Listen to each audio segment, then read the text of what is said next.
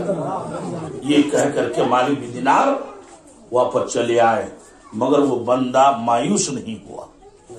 لا تقنطوا من رحمت اللہ، وہ پھر نماز شروع کر دی۔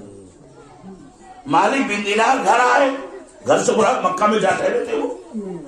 اس رات کو اس نے خواب دیکھا کہ مدینے سے رحمت للعالمین تشریف لائے،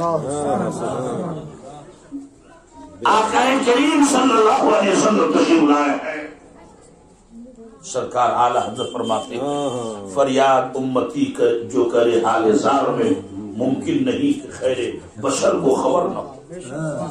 سرکار تشریف لائے، مالک بن دینار خواب میں دیکھ رہے ہیں، اور میرے نبی نے فرمایا کہ اے مالک بن دینار، میرے امتی کو اللہ کی رحمت سے مایوس مت کرو، تم صبح ابن حرون کے پاس جانا اور اس سے میرا سلام کہہ دینا۔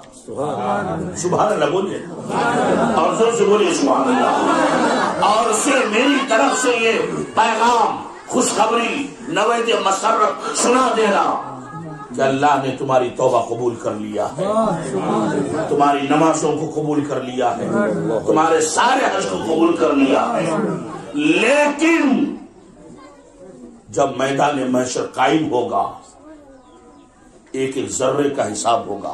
فَمَن يَعْمَلْ مِثْقَالَ ذَرَّةٍ خَيْرًا يَرَهُ وَمَن يَعْمَلْ مِثْقَالَ ذَرَّةٍ شَرًّا يَرَهُ، جو ایک ذرہ برابر نیکی کیا ہے اس کو اس کا فائدہ ملے گا۔ راستہ بیاتے بیاتے کھاٹا رسی اڑا پھینک دلے اڑا ثواب ملبے، لیکن اپنا بھیگانا کچھ نہیں، دوسرا کا نہ گوبر لانٹا چاہے اپنا بھیگانا دے دلے اڑا ثواب ملبے، ایک ایک ذرے کا۔